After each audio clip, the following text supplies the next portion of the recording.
إن الحمد لله نحمده ونستعينه ونستغفره ونعوذ بالله من شرور أنفسنا ومن سيئات أعمالنا من يهده الله فلا مضل له ومن يضلل فلا هادي له أشهد أن لا إله إلا الله وحده لا شريك له وأشهد أن محمدا عبده ورسوله صلى الله عليه وعلى آله وصحبه أجمعين. tuli ku kikolo ekyokutaano nga nakyo bwe bukulu bw'okwekwata ku sunna z'omubaka Muhammadi sallallahu alayhi wasallam.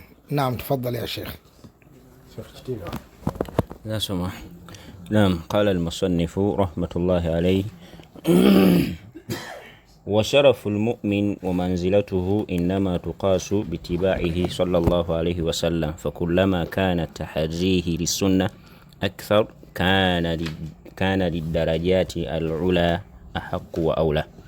ولذا كان السلف السابقون من التابعين رحمة الله عليهم يجعلون المعيار الذي يؤخذ به عن الرجل العلم هو تمسكه بالسنة، كما قال إبراهيم النخعي رحمة الله عليه: كانوا إذا أتوا الرجل ليأخذوا عنه العلم نظروا إلى صلاته وإلى سنته وإلى هيئته ثم يأخذون عنه.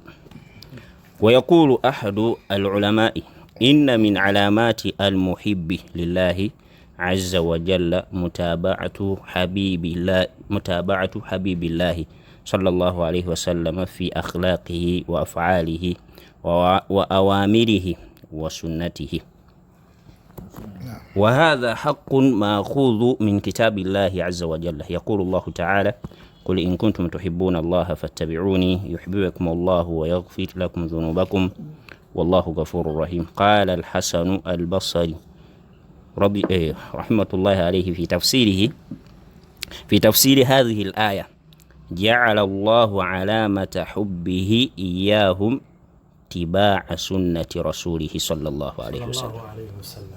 نعم، الحمد لله والصلاة والسلام على رسول الله صلى الله عليه وسلم.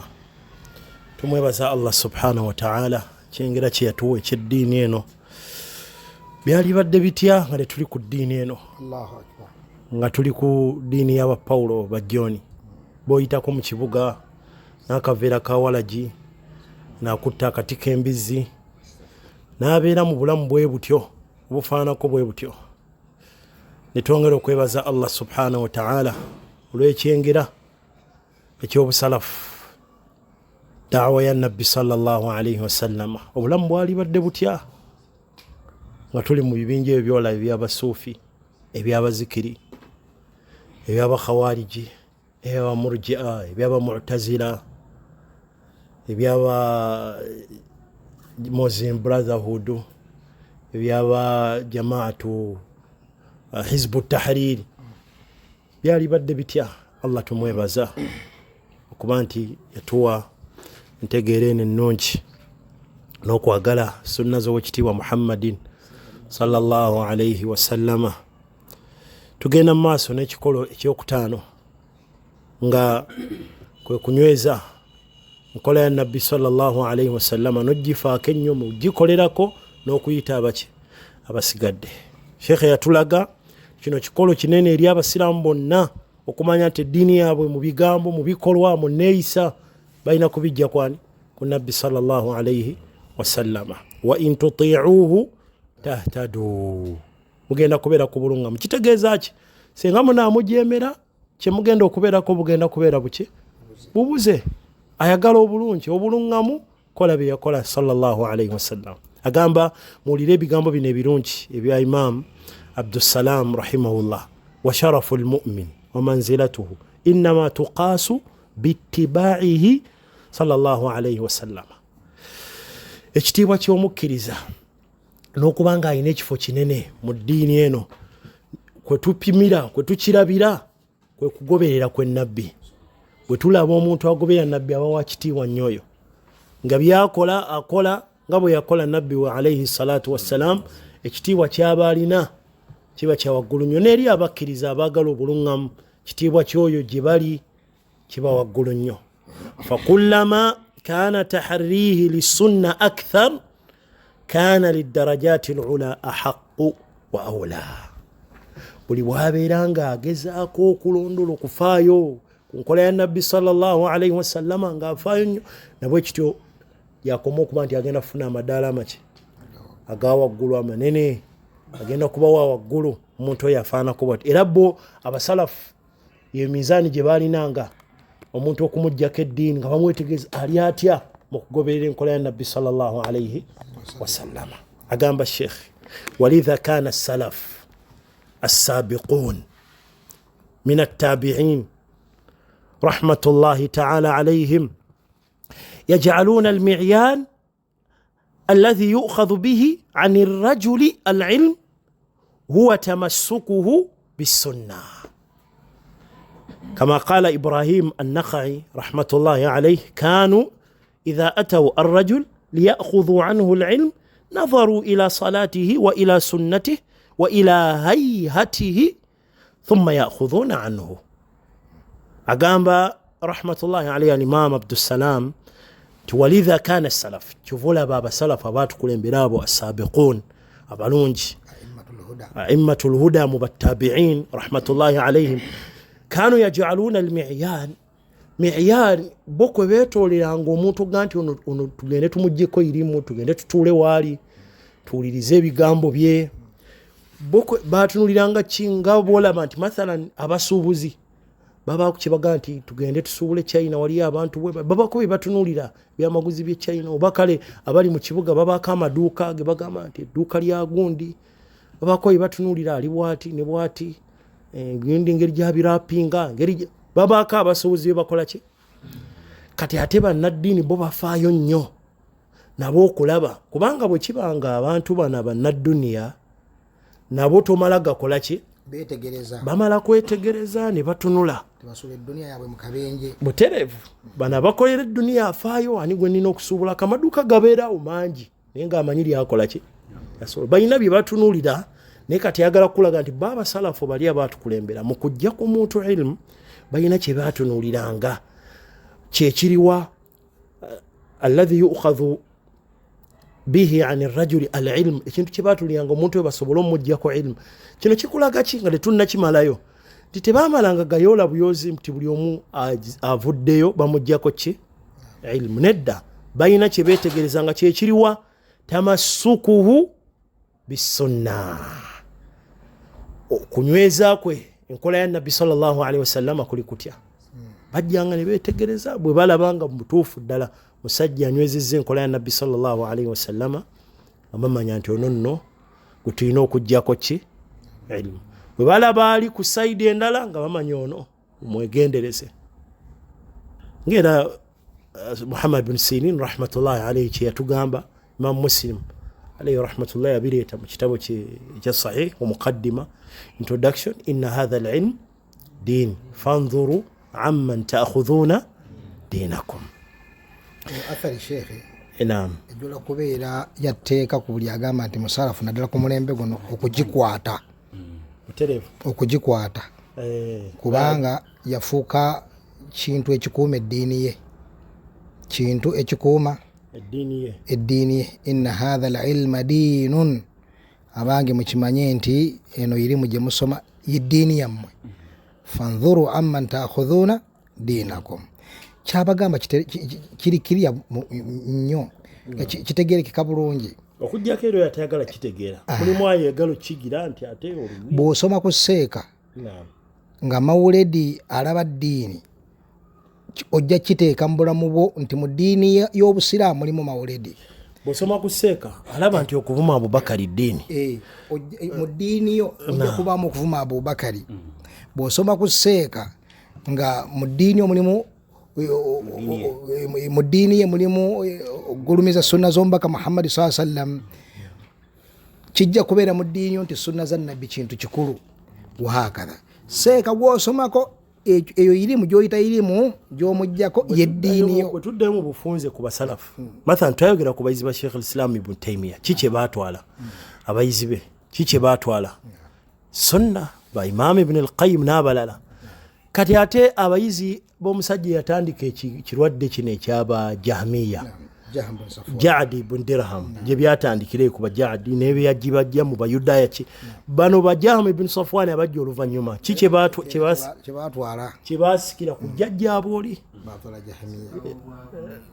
nam bona naye byojjo sikira byebyo bigambo byo bifaanako bwe bityo byogenda okujja kwani kuseekawo yafaanako bwatyo be bayizi boolaba basomedde mu kubaseeka abasuufi naye amaliriza kyekyo kyakoze ki ekyo kyagenze nakyo kakati Sheikh wanayagala kugamba bw'oba onoonya ilmu sooka weetegereza omuntu oyo ddala bw'oba oyagala olaba nti musalafu ali atya ne sunna za nabbi kyekino ekikolo kye tuliko nti abasalafu bafaayo kasaategeera nti sunna oba nkola ya nabbi waffe nkola wano sunna kye bategeezaamu ye nkola ya nabbi sallallahu alayhi wasallama kyekigambo luli twakikoonako wano imaamu kyeyayogera yali imaamu Shafi'i إذا رأيتم الرجل يمشي على الماء فزنوه إذا رأيتم الرجل يمشي على الماء فزنوه على السنة بمولا ومتونغا تامبولي يكما تمulgama nti byewunyisa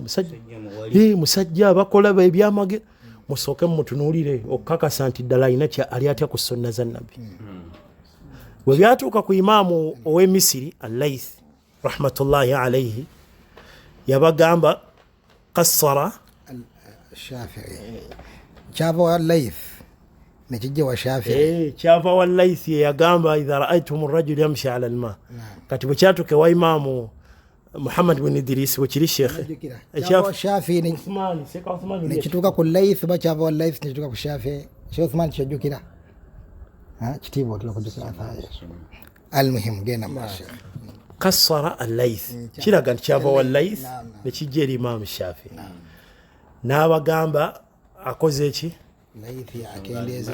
akendeezezza mwongereko ne kino idha ra'aytum ar-rajulu yamshi 'ala al-ma wa yatiru fi al-hawa fazinuhu 'ala as-sunnah omula omuntu ng'akola ebyewunyisa atambulira ku mazzi asoboka n'okubuka mu bbanga nga kinyonyi temugamba nti Allahu akbar mathalan ngoyo we Uganda yabaga nti agenze ne Madina nabbi n'amukwata mu temusooka kukungiriza nti bannayi wali musooke mulabe oyo ayogera ebyo ali atya ku sunna za nabbi ayogera ebyo ng'ettama lyonna bw'olitunulako bw'oti olabe engoye byayambadde zibanga zino ez'abagole bagenda babakwatirirako ng'oyo yagamba mbu wali wa Allah muzimanye ezo zebaana ba metoni zibagenda bakwatako ezo ez'e Uganda nga bw'ogikendereze watuufu ojjamu akateeteeyi k'omwana oba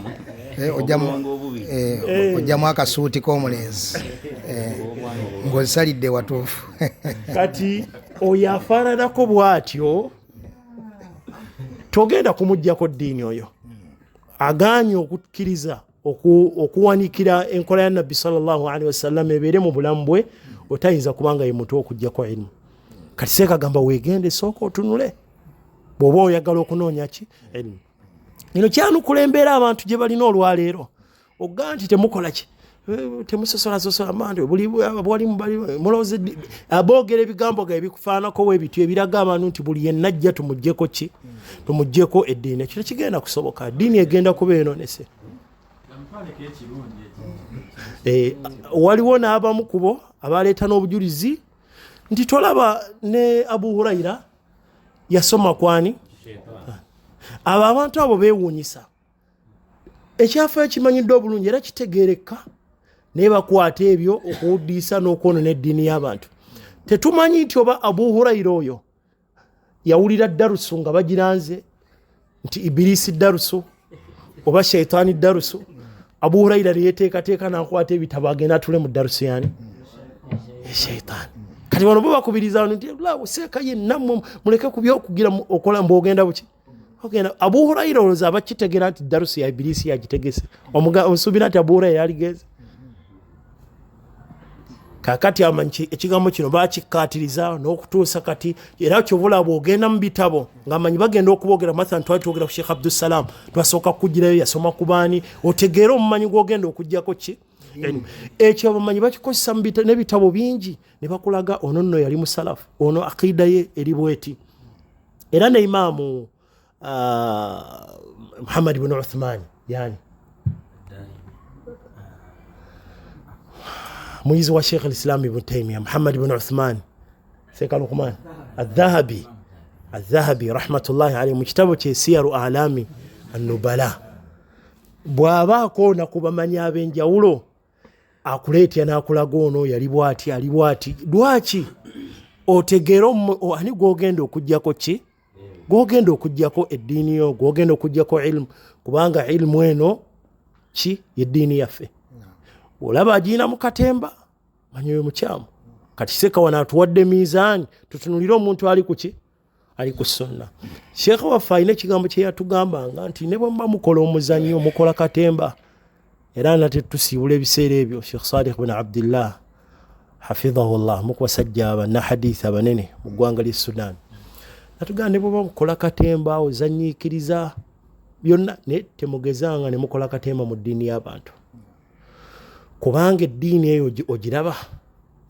yeriko essanyu ly'abaddu kati ne bw'oba olina bakumanyi oyo bamumanyi yazanyi toleetanga katemba mu ddiini kuba yeriko essanyu ly'abantu bweyonooneka kugenda kuba kuzikirira okutagambika bwetereera Allahumma lakal hamdu oba okoze eki oba weesiimye kati omuntu gw'olaba ate n'abantu babaawula gw'olanga eddiini ye katemba oyo mwegenderese gw'olaba nga anywezezza sunna enkola ya nabbi sallallahu alaihi wasallama yo yagamba ebigaawano byatuleetedde Sheikh ebya Ibrahim an-Nakhai kanu idha atawu ar-rajul omusajja ono Nakhai naam kabira yaba Nakha naam kilomita ziringa nga 3 okuva wano wooli mashaallah eyo kabira yasengokaawo negenda ekuufa yasenga Ibrahim an-Nakhai era wano markazi muno mwoli naam bamashayikhi bannakhaiyuna bayitirivu Ahmad an-Nakhai ya an-Nakhai bayitirivu ono sa mukabira eriyawo kilomita nga 3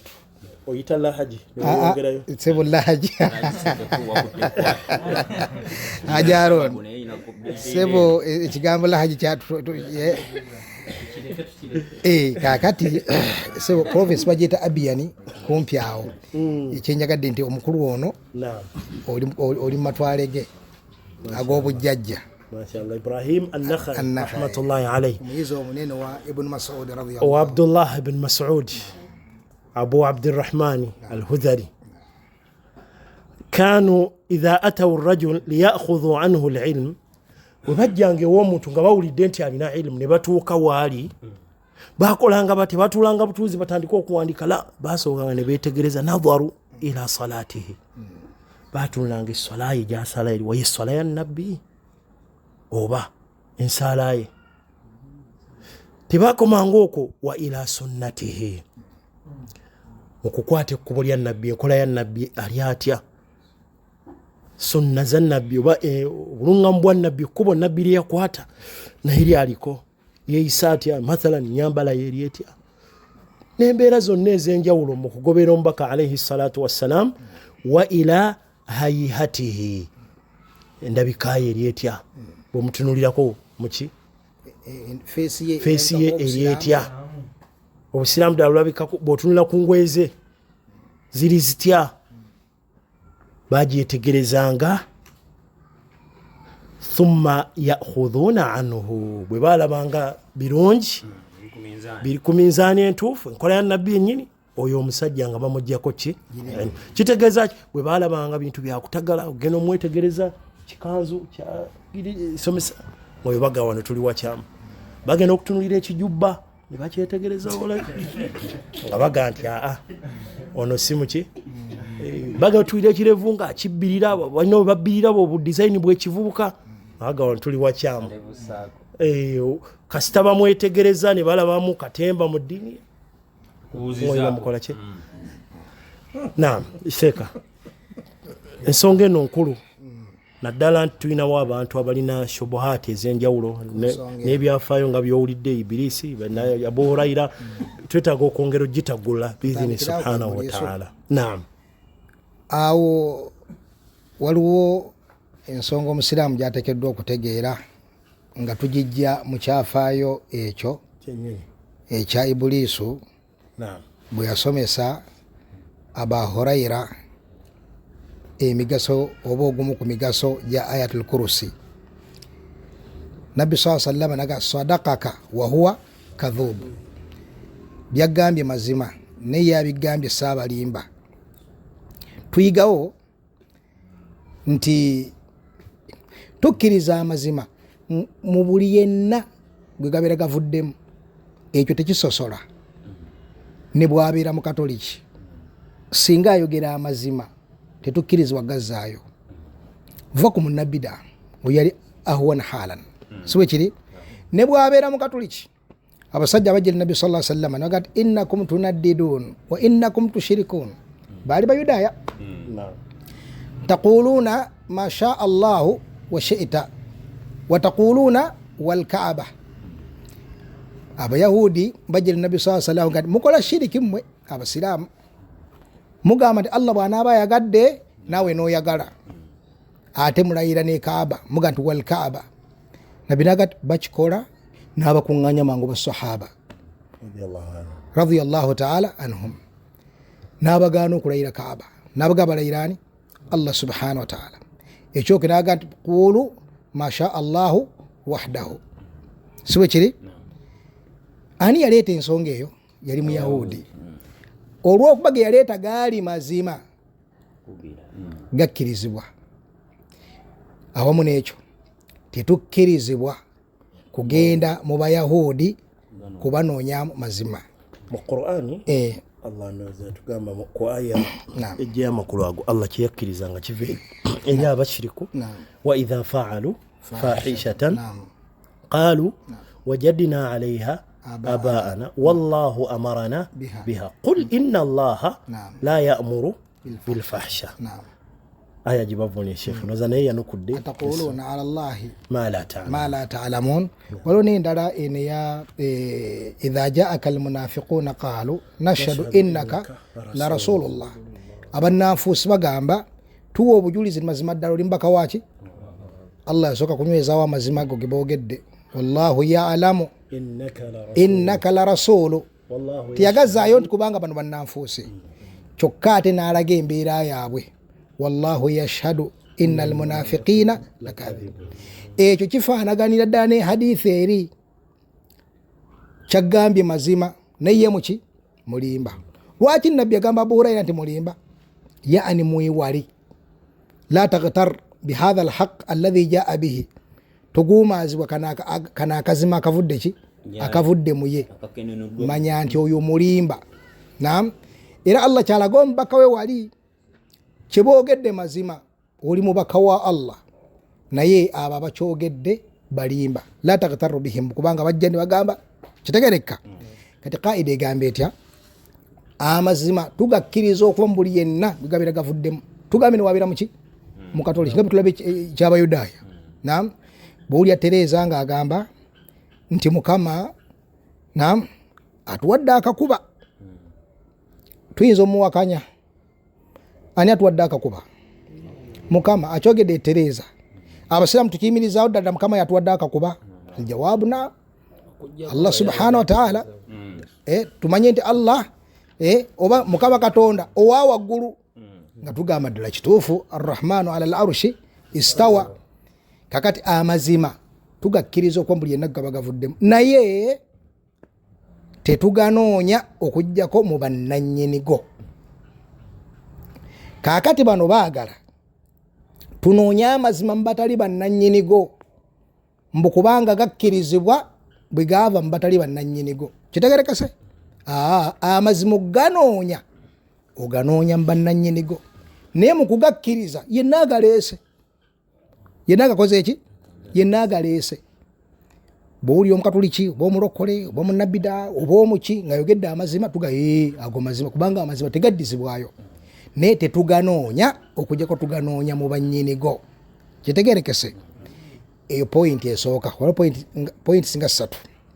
Esooka yeyo. Eyokubiri, togenda kubeera ku busiraamu butuufu, togenda kubeera ku ntegera abalongoofu abaatukulembera, togenda kubeera mu kibinja ekyokuwona okutuusa ng'olina obumativu obutaliimu kayugayuga konna, nti mu ddiini y'obusiraamu mu bigezo Allah bye yagiteekamu kwe kubeerawo ebitonde nga biyitibwa bawalimu, bayitibwa bamaseeka ate nga babuze. gwe kobeerawo nolowooza nti erinnya seeka kasaba omuntu ayitibwa seeka ateekwa buteekwa kubeera mulongoofu, togenda kutuusa ddiini ntuufu wa Allah. Kitegerekese sheikh? Naam. Naam, togenda kutuusa ddiini nki kam baqiya min daqaiq 5, togenda kutuusa ddiini ntuufu wa Allah subhanahu wa ta'ala. Okutuusa nga okkiriza nabbi kiyagamba mwebi yatugamba hadithi ya Hudhaifa eri sahih ya Imam Muslim yaga du'atun ala abwabi jahannam man ajabahum ilaiha kadhafuhu fiha.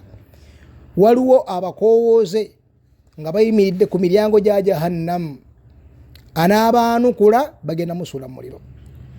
Hadithi eya wala tattabi'u subula fatafarraqa bikum an sabili. Naam, hadithi nabi jajja ku aya eyo sheikh ajitujukiza nnyo. Nabbi yagamba nti wa ala kulli madha wa alaiha buli kakubo kuliko sitaani eyimiriddeawo ekoola. Kitegereka? Kakati bw'owuliranga nga bagambye nti omuwalimu bw'ati mwekeke, tomugjaako ddiini, kireke kuwaawaza matu. Ohadhara otya seeka munno? Asooka n'erinnya seeka ne munnange nga si mulongoofu, nga genda kuttira ddiini, nga koola akuzeeri ki? Akuzeeri ki? Wano olwo challenge tuwa bannaffe abakuba endulu ku kigambo ekyo, abalaba nti kigambo kinene nnyo okubaako be tugamba nti seeka gunti temumusomaako.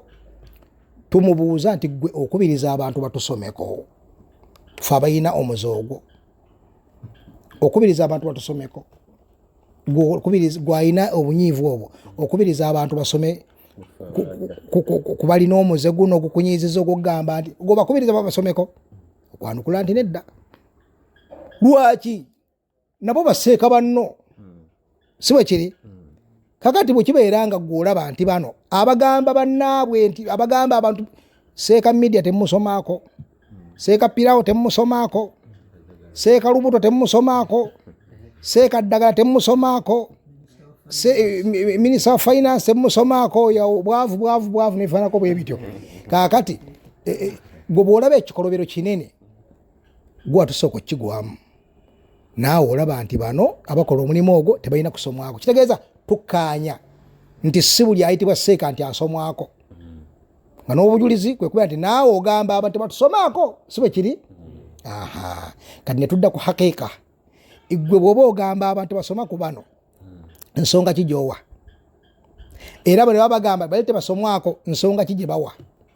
Ensonga erimu eggumba yeetwalwa. Kitegerekese? Eyo nno nsonga nkulu. Abange si buli ayitibwa seeka nti asomwako eddiini. Bingi ebitunuulirwa. Sheikh atuwaddeko ebimu ku byo. Ebirako ebyo tunuulira ku seeka asomwako eddiini, ekinywi kye kyekiriwa, bayita nabo kampuni ye yeriwa, ekikoosi kye kyekiriwa, kyetumulaba abeera nakyo buli kaseera. Bawula abasalafu ebina babitabukira dda ne bagamba man akhfa anna bid'atahu, alina obukujjukujju obumala tukweka bid'a ye, lam yukhfi anna jalisahu, tagenda tukweka banne batambula nabo. Tugenda okulaba batambula ne baani babo South Africa, mulimu baki, alina emalamu, alina egundi, alina nga tumanya kalaze ne tunamusingana nga ina wali ku kituuti awakaaba manhaji temuntekana batali ba manhaji nga manhaji asula nga togitegeera. Toli waayo tojja tubuza tunulya kinywi kitegerekese. Mbulira gwoyita naye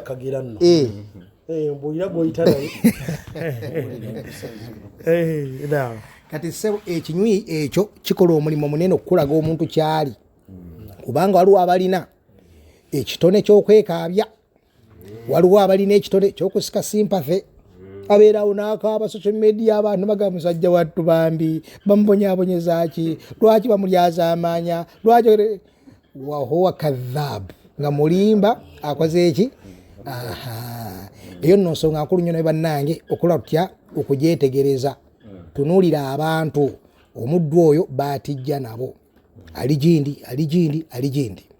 Ensonga ey'okusatu mwebe tunuulya mu mbeera eyo omuntu ono ayimiriddewa ku nsonga ezigwawo mu ddiini abeera sayidi ki kitegereka. Kati abatera okubaamu emiteeko emeka? Esatu. Omuteeko ogusooka gwe guyimirira ku sayidi entuufu ne gugamba nti abadan ensalo za Allah zibuukiddwa. Kitegereka. Ne bakuba ggwanga mujje abange tekijja kusoboka, temujja kubuka nsalo za Allah. Ja'alana Allah wa iyyakum min haula. Saba Allah atuteeke nammwe mu muteeko ogwo. Omuteeko ogwokubiri gwe muteeko oguzibuuse, guyinza n'okubaayo n'abawalimu begukozesa okubeera nga banywezaawo obutuufu bw'okubuka ensalo za Allah subhanahu wa ta'ala. Kitegereka. Kati waliwo omuteeko ogwokusatu guli akhtar, ogwo gwa mutawaana nnyo okusinga guli ogusoose na guli ogwokubiri, kubanga guli ogwokubiri embiriga eba erikkirya opponents ababiri babategereka bulungi. Ow'omutawaana atera okuzanyira ku bwongo bw'abantu yono wa wakati kyaludda. Atolondoka emisinde bw'ataakiriza omuliro gweno, n'atolondoka emisinde ng'ataakiriza omuliro gweryo, atolondoka emisinde ng'ate bwe yeeteeka mu kifaananyi nga ye mutabaganyi akakuuma mirembe wa umma n'ebifaanaganako bwe bityo. Kitegereka. Kaakati abalungi ab'ebitiibwa eno ensonga mugitegeere. Singa wabaawo haq ne baatil, bannange mumpulira? Singa wabaawo haq ne baatil, waliwo ekikyamu n'ekituufu, tetukkirizibwa kutabaganya abali ku kintu kyo nti batabagane ng'abantu, kubanga ekyaba kyankalanyizza si nsonga za buntu. Kitegereka. Nayogeddeko ne Sseekagundi namukubidde nankakasa nti njagera bwa nengoyagana ne Sseekagundi nankakasa tagenda kuddamu kwogera ku bintu ebyo. Otabaganya ki? Ani yakutumye? Lwaki wewe omulimu ogutali gwa kitiibwa? Okutabaganya okweebwa ekitiibwa mu ddiini y'Obusiraamu, Seeka ali ku nkola, hadda ne bayinza kuba tebali ku nkola. Seeka ayinza okuba munnabida n'omusalafu, n'ekyaba kyankalanyizza lusalosalo lwa kibanja. Lusalosalo lwa kibanja. Kakati awo oyinza okujja ensonga batabaganya mulemugire bweteeka ensonga temuzitwala kifaananyi ky'eddiini yaffe y'Obusiraamu kijja kulabika obi bannamawulire awo kiyingira mu magezi, si bwe kiri. Naye ensonga ya haq bw'osirisa ono ali ku mazima, baatiri egenda kuyitawo, si bwe kiri. Kaakati awo kakatibwako kuyimirira n'amazima. Ya ayyuha alladhina amanu ttaqullaha wa kunu ma'a sadiqin. Kitegereka. Ekyo Allah kyakubanja mu nsonga ezo. Bw'oba ogenze olina genda wooli omugambe nti wange ekintu kyoliko kikyamu, kikontanye n'eddiini ya Allah subhanahu wa ta'ala, kyekikubanjibwa, so si kubifuula ng'empalana z'abaseeka. Ekyo kyokola wadde gweyagala kwefuula atereeza gundi kakuuma mirembe, oli mu kuleeta impression mu bwongo bw'abantu nti bamaseeka no bali ku nkaina za gundi, gamba nsaalwa nga waliwo gundi imaamu ow'ebisawo ebisatu, ebisawo ebisatu bya sheitaani. Ibuliisi bwe yali etambula mu ddungu nesiika nabbi Isa ebyafaayo ebyo Seeka tetukyebuuza ne gye biva, anti oba bivaawo ebyo. Baimaamu baali bana, abana bakola ki? Kaakati umma nesigazaawo atya? Kati ebisawo ebyo ebisatu gye yali abitwala Ibuliiso bamuga nga bingi. Ibuliiso netulika netema akakolega bingi awala byabawalimu bokka. Ate ibana ki nakubamala. Lwaki bakola ebintu bino? Balaga abantu nti bambi nsaalwa basobole okugenda maaso nga bakola amawano. Mwalimu yali mukulanga emisinde alanga misinde bagenda kubuuka akola atya akola ebintu ebifaanaganako bwe bityo muwalimu ali mukola bino muwalimu ali mukola biri muwalimu ali mukola bino ali mukola biri bambi lwe bagazaako bantu okola nti abange ono takyali ku mbeera eri gye mujjukira yakwata kkubo ddala nti mulaba ebisawo biri ebisatu mubijjukira bukibaleeta aba nti oyo yagula kilo 7 oyo yatwalako kilo 7 asobole okubuzaabuza time keeper zibeere mmeka Allahu akbar nolwekyo bannange bingi twali batwogera wano naye ndowooza tukome wano tutandikirawo omusomo gwaffe oguddako fakallahu aljami' lima yuhibbuhu wa yarda walhamdulillahi rabbil alamin